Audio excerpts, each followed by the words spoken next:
소리 넘쳐나리라. 이곳에 생명샘 솟아나 눈물 굴자 지나갈 때에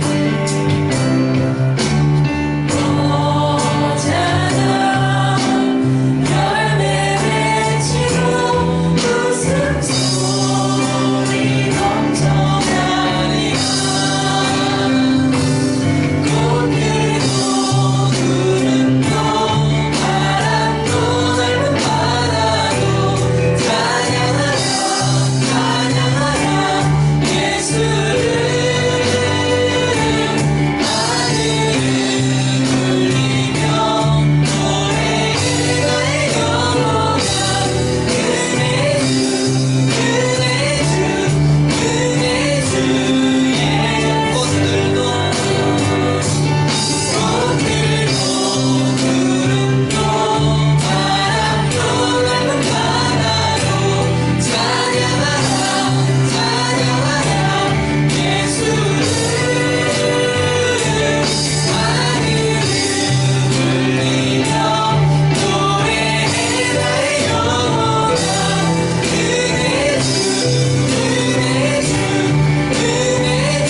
나의 하나님 언제나 넘치는 주의 사랑으로 내 안에 가는 길 넘쳐 흐르네 내게 가까운 영화 내게 가까운 영화 내게 가까운 영화가 넘치네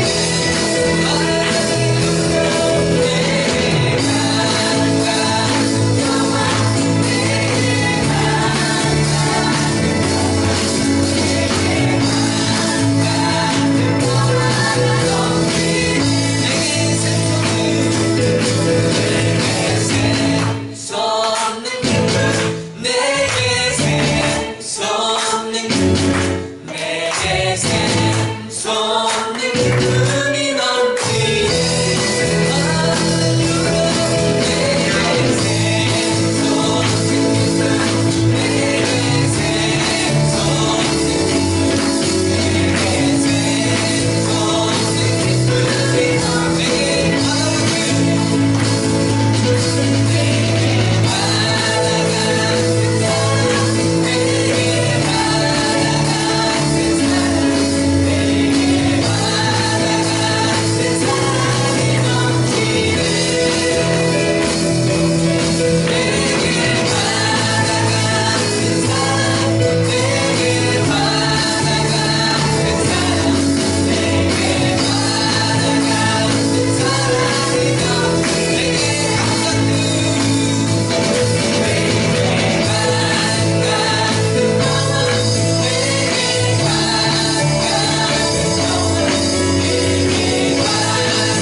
언제나 주님의 은혜,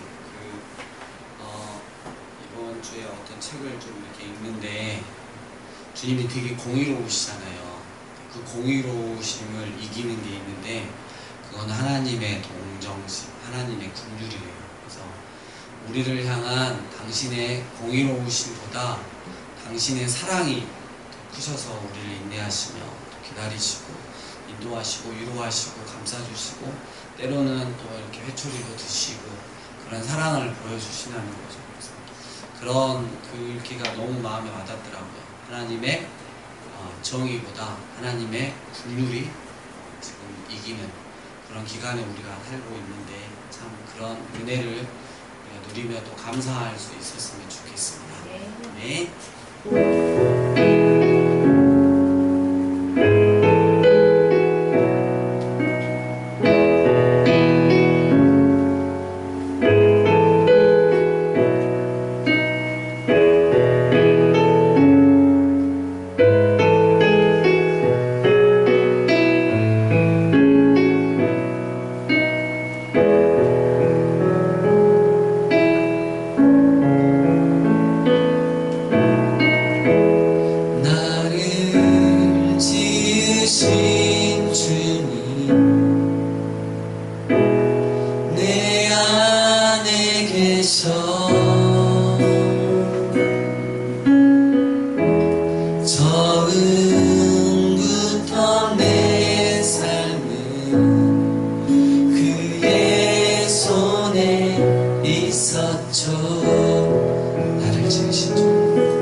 아버지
나아갈 수 있어서 감사하고, 내 상황은 넉넉지 않고 여전히 힘들고 지치지만 그래도 우리에게 생명을 주신 하나님께 이렇게 나와서 예배드리게 할 수 있는 은혜 허락해 주신 거 감사합니다.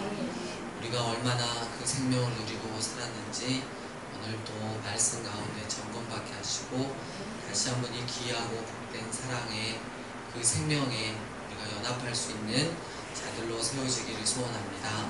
성령님 역사해 주시고 은혜 베풀어 주시옵소서. 예수님 이름으로 기도드립니다. 아멘. 할렐루야. 우리 살아계신 하나님의 말씀은 로마서 6장 3절에서 4절까지 말씀입니다. 로마서 6장 3절로 4절까지 말씀입니다. 로마서 6장 3절부터 4절까지 말씀 함께 공독하시겠습니다. 살아계신 하나님의 말씀, 무릇 그리스도 예수와 합하여 세례를 받은 우리는 그의 죽으심과 합하여 세례를 받은 줄 알지 못하느냐. 그러므로 우리가 그의 죽으심과 합하여 세례를 받음으로 그와 함께 장사되었나니, 이는 아버지의 영광으로 말미암아 그리스도를 죽은 자 가운데서 살리심과 같이 우리로 또한 새 생명 가운데서 기다려 합니다. 아멘. 아멘. 복음은 하나님의 아들이신 예수 그리스도의 삶과 죽음, 부활과 승천을 통해 완성된 구원 사역에 관한 모든 것을 가리킵니다. 하나님의 영원하신 아들이신, 곧 하나님의 본체이시고 하나님과 동등하신 예수 그리스도는 스스로 기쁜 마음으로 하늘의 영광을 버리셨습니다. 그리고 하나님 아버지의 기쁘신 뜻을 따라 성령으로 동정녀 마리아의 몸에 잉태되어 하나님이자 사람이신 나사렛 예수라는 신분으로 세상에 태어나셨습니다. 예수님은 사람의 모습으로 세상에 사시는 동안 하나님의 율법에 온전히 복종하셨습니다. 그리고 마침내 때가 되자 예수님은 사람들에게 배척당하시고 십자가에 처형되셨습니다. 십자가에서 온 인류의 죄를 짊어지신 예수님은 하나님의 진노를 감당하셨고 죄인인 나와 우리들을 대신해 죽으셨습니다.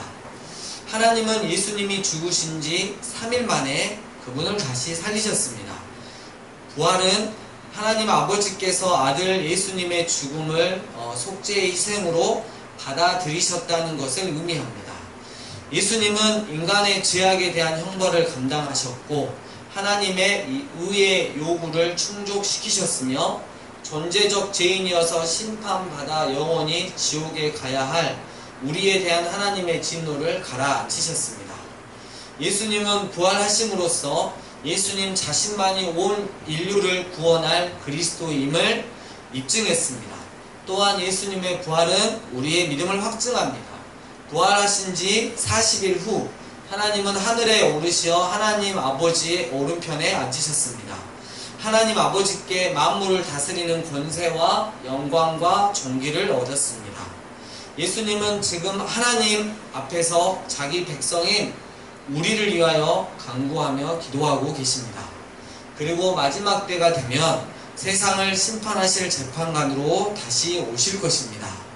여기까지가 바로 우리를 창조 때의 원형으로 회복하여 영원히 살릴 수 있는 참 복음인 것입니다.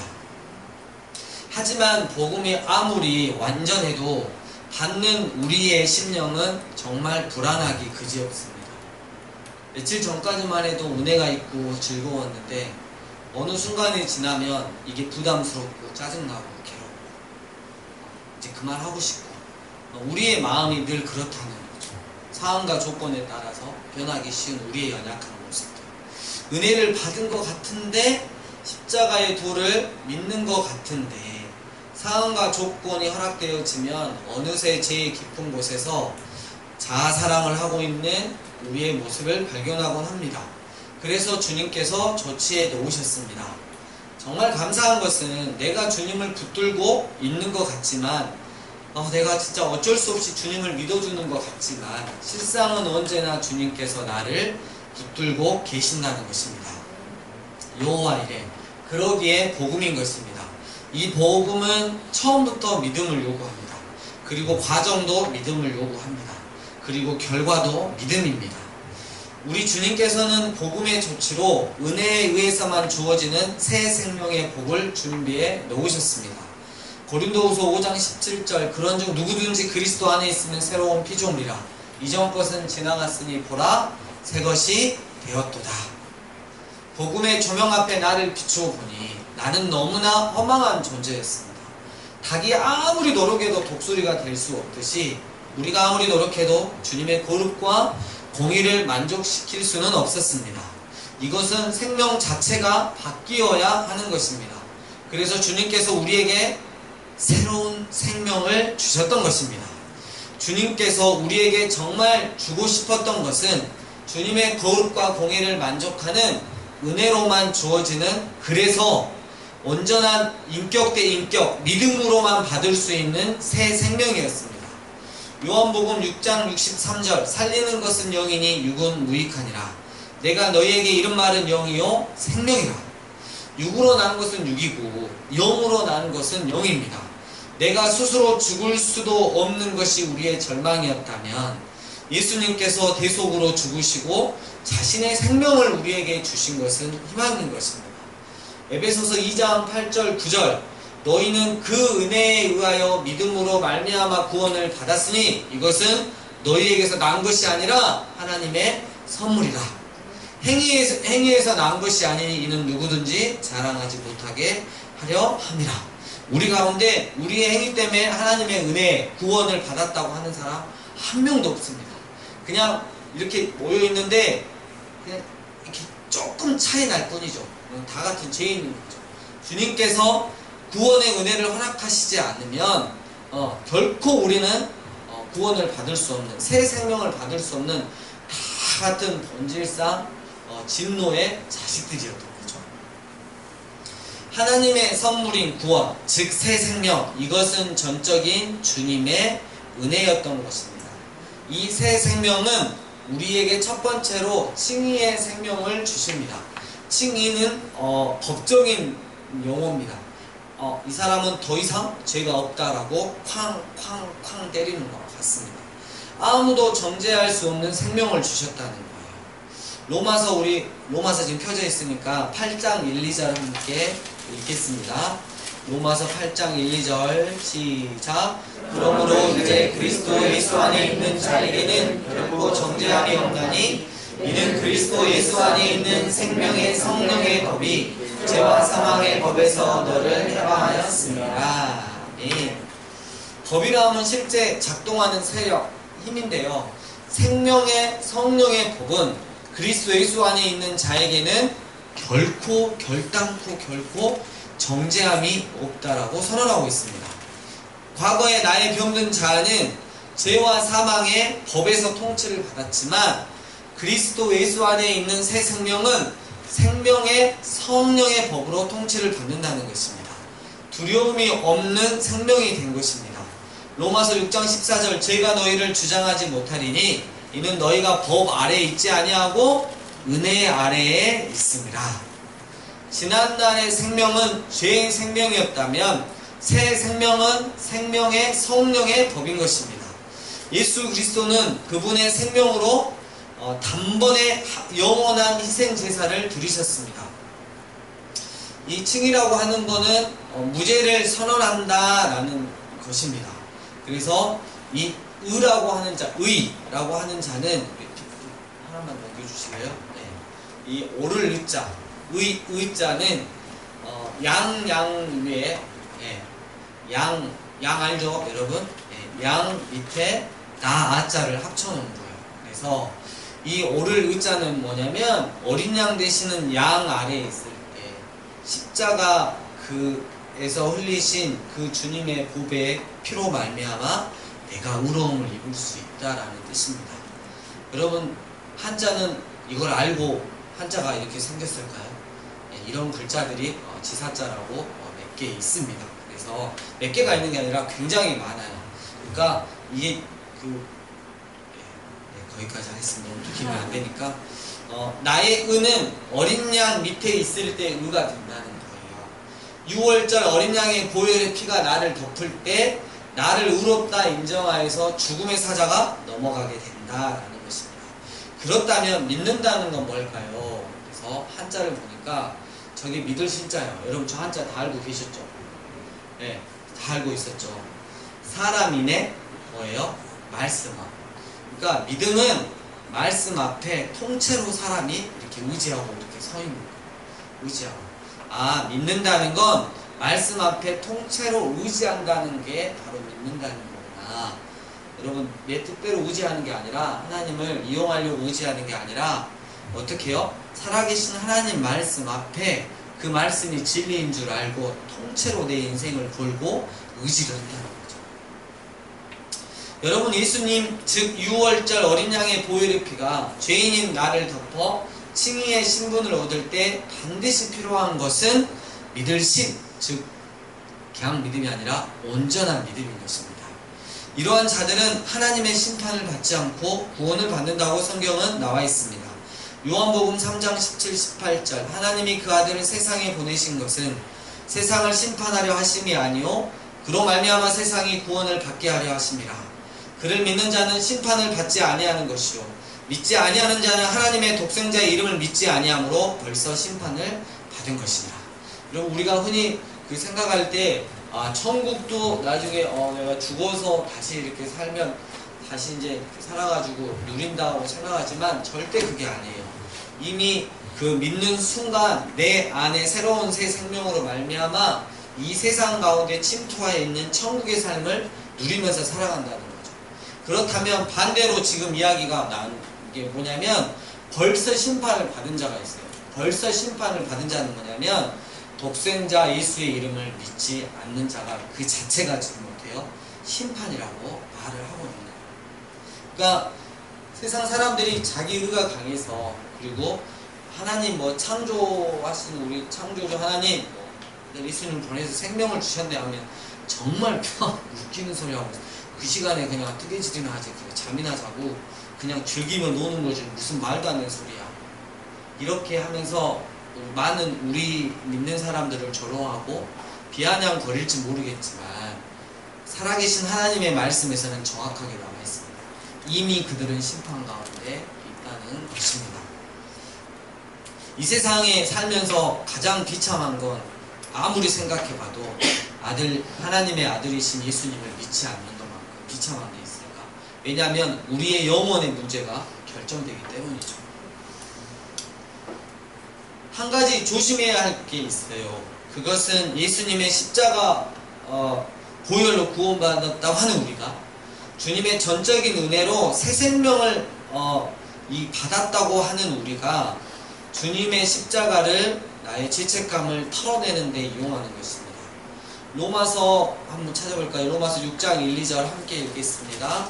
로마서 6장 1, 2절 시작. 그런즉 우리가 무슨 말을 하리요 은혜를 더하게 하려고 죄에 더하겠느냐 그럴 수 없느니라. 죄에 대하여 죽은 우리가 어찌 그 가운데 더 살리요. 바울은 로마서 6장에서 우리가 예수님 안에 산 자가 되었는데도 불구하고 너무나도 자주 여전히 죽은 자와 같은 삶을 살아가고 있는 것을 지금 지적해요. 그러니까 예수님 안에 너희가 살아간다라고 너희가 말하는데 늘 너희의 삶을 보면 언제나 죽은 자처럼 사단의 앞잡이처럼 그렇게 살아가고 있다는 거죠. 그러니까 네가 고백한 믿음이 맞냐 이거. 너 정말 네가 십자가 된 믿음의 고백을 했냐 이거죠. 예수님을 구원자로 믿고 영접하고 내 삶의 주인으로 모시는 우리는 정말 죄에 대해서는 죽고 예수님에 대해서는 산 자가 되어야 할 것입니다. 바울이 물어요. 죄에 대해서 죽은 우리가 어찌 죄 가운데서 살 수가 있단 말이냐. 바울은 이 물음을 던지면 심히 애통해했을 것입니다. 저도 늘 동일한 고민, 저뿐만 아니라 우리 성도님들을 향해서 이런 고민을 가지고 있죠. 누구보다도 주님을 사랑한다고, 누구보다도 내가 은혜를 받았고 믿음이 큰 사람이라고 이야기하지만 늘상 살아가는 삶을 보면 제 가운데 있는 모습들을 보면서 너무 많이 마음이 어려울 때가 많죠. 우리가 예수님에 대하여 산자가 되었다면 마땅히 죄에 대해서 죽어야 하는 거예요. 하지만 반대로 우리가 예수님에 대해서는 죽고 오히려 죄에 대해서는 산자처럼 산다는 것은 이건 정말 너무나도 아이러니한 것입니다. 어떻게 죄에 대해서 한 번 죽었던 우리가 그 가운데서 다시 살 수 있단 말일까? 예수님을 구원자로 영접하는 순간 우리는 죄에 대해서 단번에 죽었다고 성경은 기록하고 있습니다. 그러므로 우리는 그 죄 가운데 살아가야 할 하등의 이유가 없습니다. 물론 하나님께서는 우리가 죄를 전혀 짓지 않을 수 없다는 것을 잘 알고 계세요. 하나님은 우리가 여전히 죄를 지을 수 있다는 것을 알고 계십니다. 하지만 그렇다 해도 우리는 믿음으로 말미암아 의롭다함을 받은 새 생명을 얻은 자입니다. 그러니까 제가 하고 싶은 말은 예수님의 십자가 완전한 복음을 통해 칭의의 새 생명을 받았다고 하는 우리가, 그런 믿음의 고백을 하는 우리가 겨우 우리의 죄책감을 털어버리는 죄처리장용으로 주일만 와서 그냥 한 번씩 주님 죄송해요 하는 그 죄처리장용으로 예수님을 이용하면 안 된다는 것입니다. 이제는 죄에 대해서 죽고 예수님 안에서 다시 산 자로서의 살아가려고 하는 그 법을 배워야 하지 않겠습니까? 하나 배우고 두 개 배우고 세 개 배우고 자꾸 이전에는 넘어졌지만 제 가운데 점차적으로 그 죄를 멀리하게 되는 거예요. 바울이 로마서 6장 1, 2절 말씀을 통해 예수님을 믿고 영접했을 때 죄에 대해서 죽은 자가 되었다면 더 이상 죄 가운데 살아야 할 이유가 있겠느냐라고 우리에게 묻고 있습니다. 야, 너희들은 너무나도 자주 마치 죽은 자처럼 죄 가운데 살고 있지는 않냐? 바울은 우리가 칭의의 새 생명을 얻은 후 하나님께 죄를 짓는다는 것이 결코 작은 일이 아니라는 점을 정확하게 우리에게 말하고 있습니다. 여러분, 우리가 칭의의 생명을 얻었기 때문에, 새 생명을 얻었기 때문에 죄 가운데 안 살 수 있어요. 죄에서 점차적으로 벗어날 수 있는 거예요. 여러분, 우리가 그 새 생명이 없었다면 절대 죄에서 벗어날 수는 없는 겁니다. 하나님이 죄 짓지 말라고 분명히 말씀하시는데 어떻게 아무렇지도 않고 죄를 짓고 죄를 먹고 죄를 즐기고 죄를 사랑하고 죄와 함께 살아갈 수 있단 말인가? 여러분, 우리가 오직 하나님의 은혜와 우리의 온전한 믿음으로 말미암아 칭의의 새 생명을 얻었다면 우리의 삶은 당연히 십자가에 못 박히신 예수 그리스도와 일치시켜야 할 것입니다. 아멘. 이 새 생명은 두 번째로 자녀된 새 생명을 주셨습니다. 우리 로마서 8장 15, 16절 함께 읽을까요?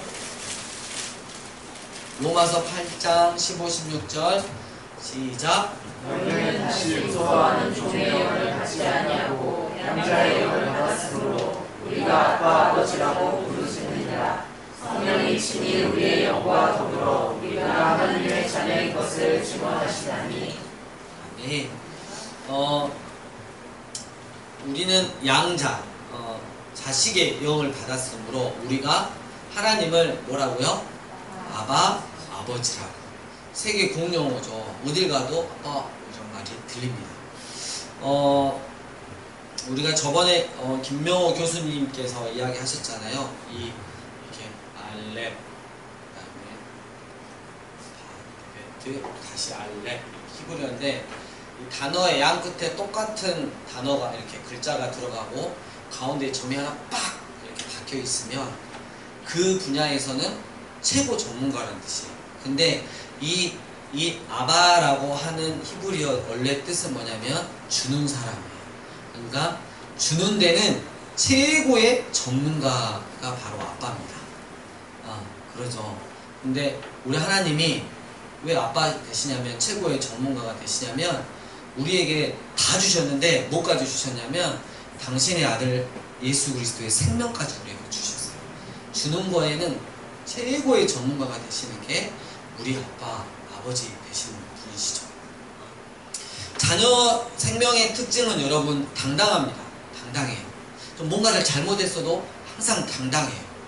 근데 종의 생명의 특징은 두려움, 불안감, 무서움, 초조함. 자녀라는 신분이 떨어지려야 떨어질 수 없는 이 자녀라고 하는 신분이 있습니다. 우리는 종이 얼마나 비참한 존재인지 깨닫지 못합니다. 로마 시대의 종이 당나귀보다 나은 것은 말을 하고 안 하고의 차이였습니다. 노예는 곧 짐승하고 같았어요. 죽일 수 있었고 사고팔 수 있었고 원형 경기장에서 검투사를 시켰습니다. 종들은 완전한 소유물이었습니다. 불구가 되거나 아프면 고쳐주는 게 아니라 바로 버립니다. 종의 마음 가운데는 항상 그러니까 두려움이 있어요. 주인이 아무리 사랑해도 종은 두렵습니다. 우리도 공중의 권세 잡은 자의 우리에게 우리 자신만을 사랑하고 숭배하도록 만든 사단의 완전한 노예였어요. 그러나 15절 말씀을 보면 거룩한 하나님을 예수님만 아빠 아버지라고 부를 수 있는데 그분이 우리와 연합하셔서 우리도 또한 하나님을 아빠 아버지라 부를 수 있게 되었던 것입니다. 여러분 예수님은 하나님이신가 동시에 하나님의 유일하신 아들이세요. 우리는 뭐라 그러죠? 우리도 아들인데 양자예요. 이해 가세요? 나 그럼 예수님하고 그게 같은 거 또 이렇게까지 무리하실 필요는 없어요. 똑같은 그냥 자식인 건 맞아요. 네. 아들 예수님이 우리에게 생명을 주심으로 우리의 신분을 종에서 자녀로 변화시켜 주셨습니다. 이 아빠라고 하는 건 정말 또 아무나 부르는 게 아니라 가장 친밀한 정도를 나타내는 말입니다. 그렇다면 우리가 좀 생각해 봐야 될 게 나는 하나님 아버지와 얼마나 친밀한 삶을 살고 있는가. 또 하나 친밀한데 아직도 3살, 4살, 5살이 무슨 5살이라고 그러죠? 그럼 죽여보고 싶은 자식 몇 살이야? 7살. 죽여보고 싶은 자식과 같이 그런 5, 6, 7이 죽여보고 싶구나. 초등학교 가기 전에 죽네?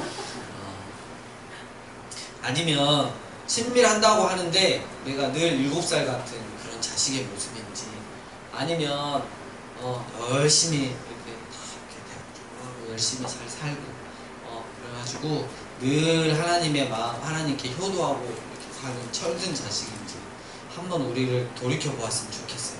작년에 비해서 재작년에 비해서 내가 조금씩은 성장하고 있구나 성숙하고 있구나 이런 마음이 우리 가운데 들어야 되는 게 정상이고 그렇게 들어야 되는 것입니다.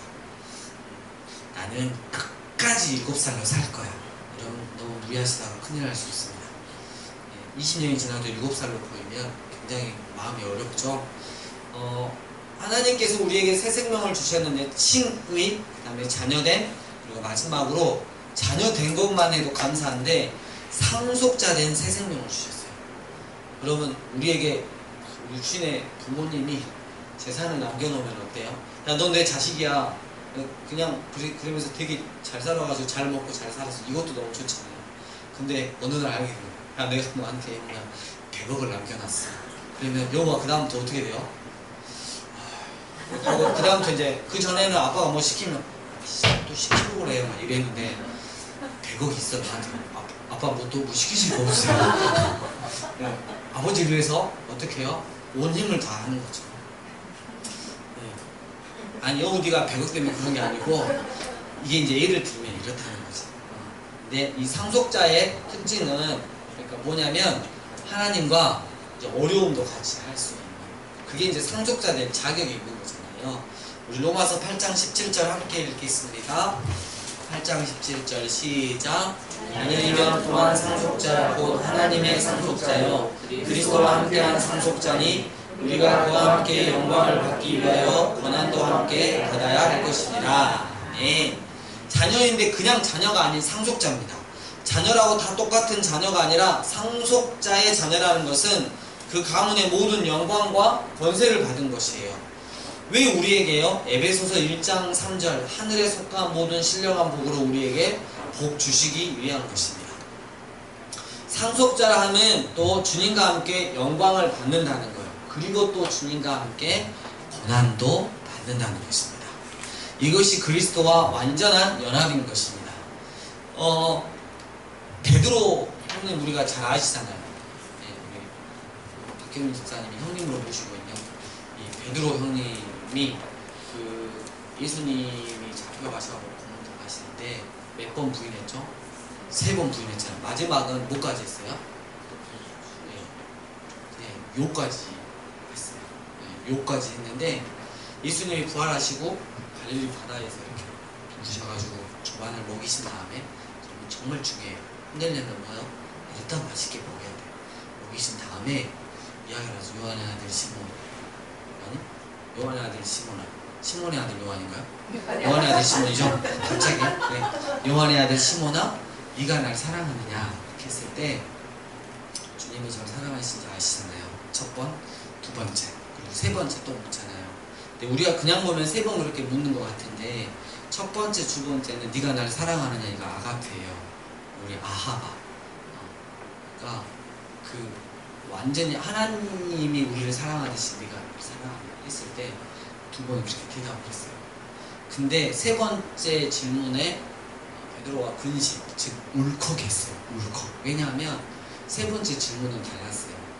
베드로야, 네가 날 신적인 사랑의 그런 관계가 아니라 친구 입장에서 필로라고 하는 단어를 써요. 그래서 네가 날 정말 가까운 친한 친구처럼 그렇게 날 사랑할 수 있겠냐? 단계를 급을 낮춰주시고 그랬더니 이 베드로가 세 번 부인하게 생각이 나고 자기가 어떻게 하나님 앞에 주님 앞에 했는지가 생각이 나서 그때 딱 근심하여 울컥하여라는 단어가 딱 있어요.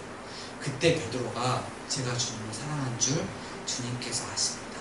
주님 겪어보셨지만 제가 주님을 향한 사랑이 있었는데 많이 넘어졌어요.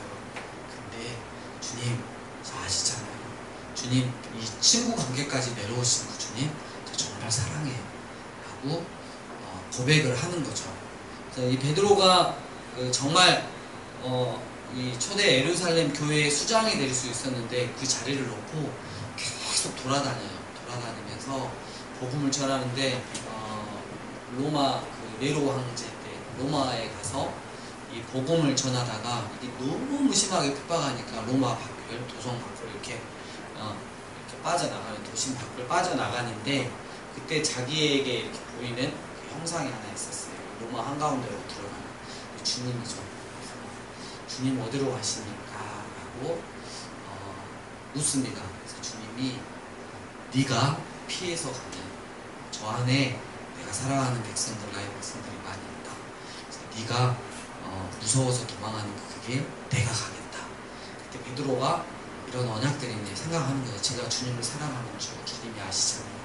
그때 그 울컥했던 그 마음이 있어서 다시 로마로 들어가죠.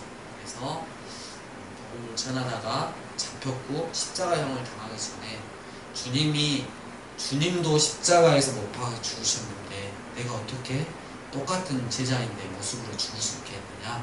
날 거꾸로 매달아서 죽여주십시오 라고 했다. 그럼 이거는 이제 전승으로 기록되어 있기 때문에 무조건 실하다 이렇게 생각하시면 안 되고요. 일단 그렇게 내려오고 있습니다. 마찬가지인 것 같아요. 우리가 늘 그 찬양 가운데 사랑한다라고 되게 많이 해요. 그리고 주님께 모든 걸 드리겠습니다 이런 고백들도 많이 해요. 심지어 그 나의 의도와 상관없이 찬양 가사가 내 생명 주께 드리겠습니다 이런 고백도 되게 많이 하잖아요. 근데 우리가 기도하면서 주님 사랑한다고 언제나 주님께 내가 모든 걸 드리고 내 삶을 드리겠다라고 했는데 정말 핍박의 현장에서 정말 주님을 선택해야 하는 그 상황에서 결국 내가 선택을 하지 못하고 외면을 했을 때 주님이 나타나셔서 이런 말씀을 하실 수 있는 거죠. 주님이 나중에 나타나셔가지고 저한테 그러지. 훈아야 너 그때 그랬잖아. 내가 나한테 막 다 이렇게 한다고 그래가지고 결국 나 배신했잖아. 근데 너가 했던 그 고백 생각나더라. 이렇게 주님이 마지막 때 이렇게 물으시면 제가 그때 어떤 변명을 할 수 있을까요? 그래서 우리가 정말 예수 그리스도와 완전한 연합을 이루고 내가 상속자니까 주님 때문에 받는 고난. 여러분 상속자가 고난이 없으면 말이 안 되잖아요. 죄인의 고난과 영광의 고난은 여러분 질적으로 다른 것이에요. 죄인의 고난은 자신이 책임져야 하지만 영광의 고난은 주님께서 수습해 주신다는 거예요. 로마서 8장 18절 생각하건대 현재의 고난은 장차 우리에게 나타날 영광과 비교할 수 없다. 비교할 수 없는데 이 현재의 고난이 어려워서 주님을 외면한다면 우리가 나중에 장차 나타날 그 어마무지한 영광 앞에서는 우리가 반대로 버림당할 것입니다. 주님 때문에, 예수님을 믿는 것 때문에 내 삶에 혹시 고난이 있다, 그러면 여러분 이건 하나님의 상속자가 된 증거 중에 하나라고 볼 수 있겠습니다. 근데 내가 주님을 믿는데 내 삶의 고난이, 내 마음에 그냥 이렇게 막 고통이, 막 혼란스러움이 막 이런 게 전혀 없다, 미안하지만 정말 하나님 나라의 상속자가 거의 아닌 것 같아요. 그런 마음이 듭니다. 말씀을 정리합니다. 주님께서 우리에게 주신 새 생명은 주님께서 우리 죄에 대한 하나님의 진노를 십자가 위에서 친히 감당하셔서 얻어내신 거저 주시는 은혜의 생명입니다. 우리 주님이 은혜로 주셨습니다. 십자가로 이루어 놓으셨습니다. 아멘.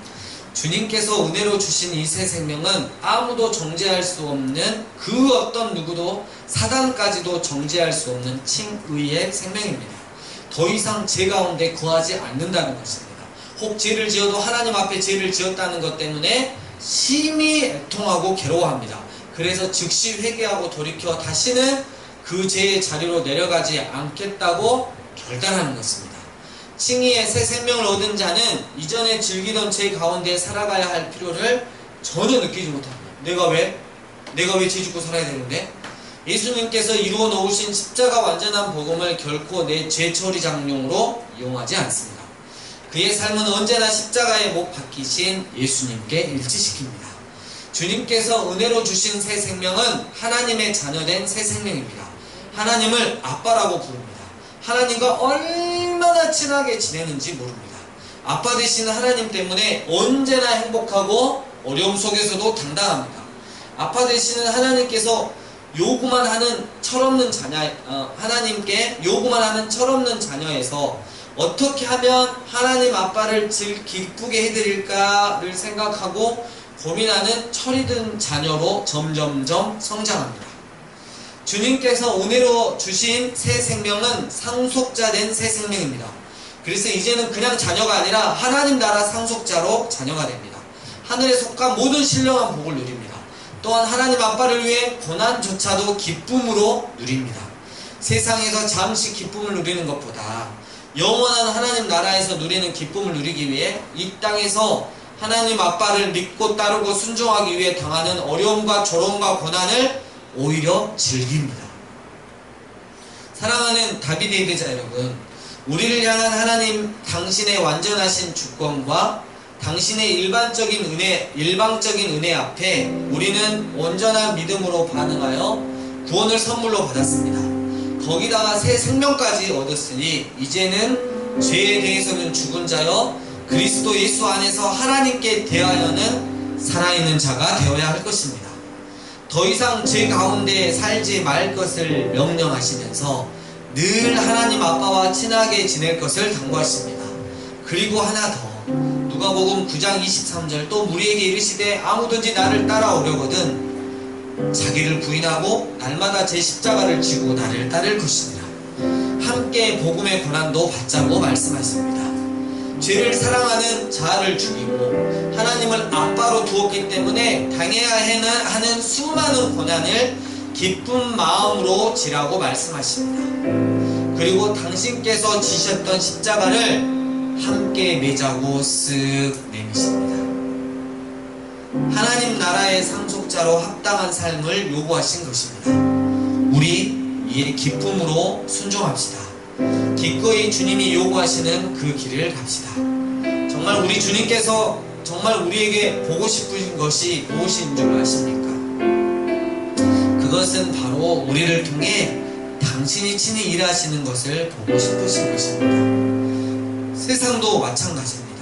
세상이 보고 싶은 것은 우리의 능력, 우리의 잘남이 아니라 아무것도 아닌 저렇게 초라하고 없어 보이는 우리를 통해, 정말 불가능해 보이는 우리를 통해 일하시는 하나님을 보고 싶은 것입니다. 우리 이 시간 함께 기도했으면 좋겠어요.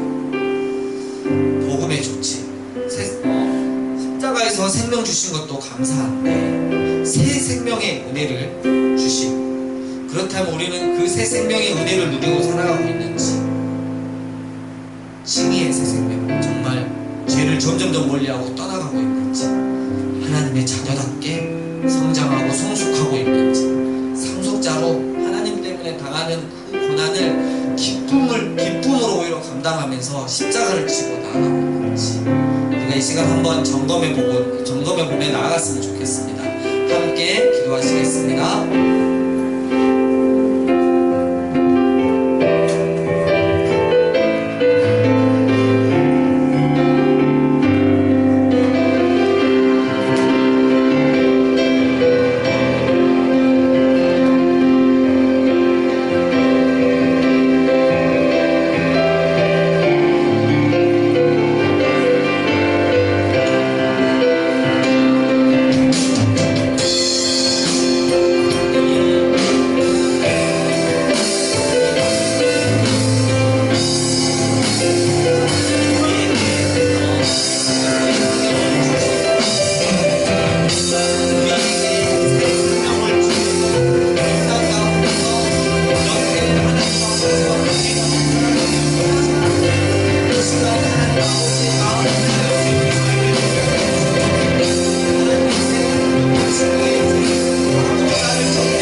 가운데 새 생명을 누리며 살아갈 수 있는 다음 세대와 또 믿음의 가정들 되게 하여 주시고, 또 하나님이 강주도시 우리가 전도했습니다. 상가, 지하상가와 지상상가에 있는 많은 분들에게 복음을 전했는데, 하나님 이들 새 생명의 은혜를 누리고 살아갈 수 있는 그들 되게 해달라고 우리 함께 기도하겠습니다.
예수와 함께 죽고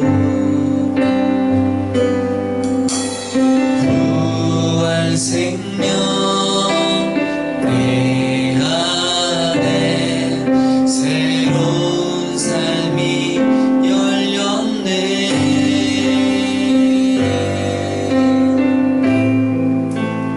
너희가 나를 택한 것이 아니요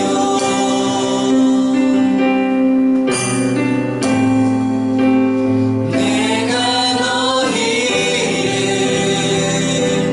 택하여 세웠나니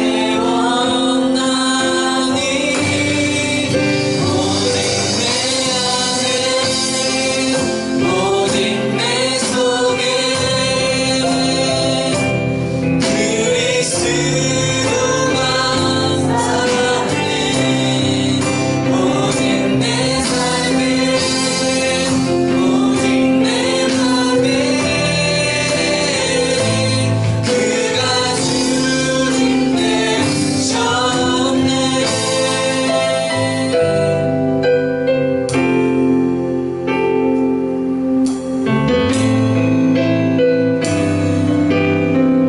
주 안에서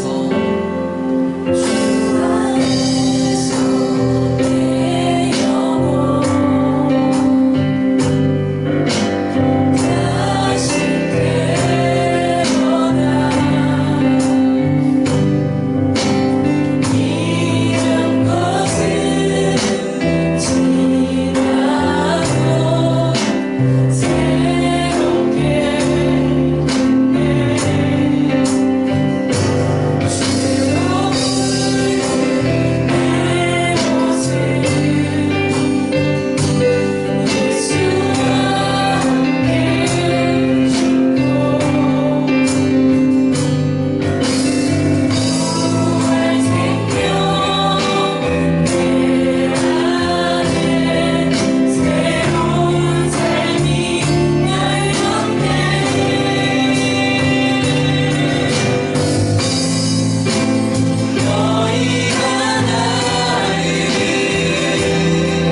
택한 것이 아니요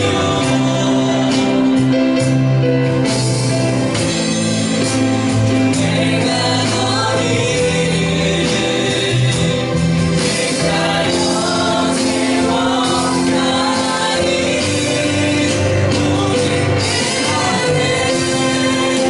오직 내 속에 그리스도가 사네. 오직 내 삶에 오직 내 맘에 그가 주님 되셨네. 오직 내 안에 오직 내 속에 그리스도가 살아나네. 오직 내 안에 오직 내 맘에 그가 주님 되셨네. 오직 내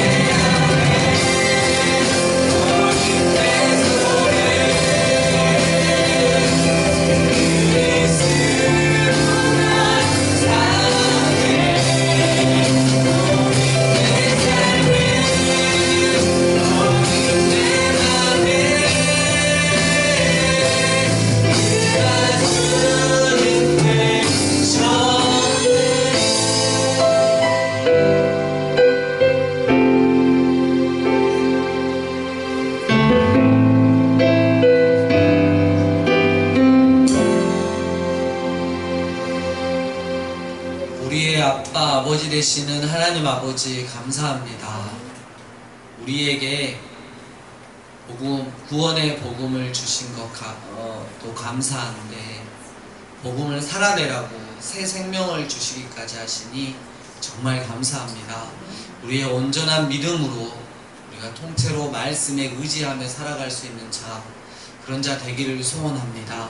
칭의의 생명으로 정말 죄를 점점점 멀리하는 삶을 살 수 있도록 도와주시고 하나님의 자녀답게 성장과 성숙을 거듭해가며 하나님께 기쁨이 되고 세상 모든 사람들에게 본이 될 수 있는 자가 되게 도와주시고 복음 때문에 당하는 것 오히려 기뻐하며 그것들을 잘 헤쳐나갈 수 있도록 또 지혜와 은혜를 허락하여 주시길 소원합니다. 그러한 또한 다음 세대가 되길 원하고 그러한 믿음의 가정들 되길 원하고 또 이 생명을 받아 누리는 우리 강주도심이 되기를 소원합니다. 주님은 우리에게 모든 것 되십니다. 주님 사랑합니다. 다시 오실 예수님 이름으로 기도드립니다. 아멘. 네.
그리스도의 은혜와 하나님 아버지의 크신 사랑과 성령님의 교통하심이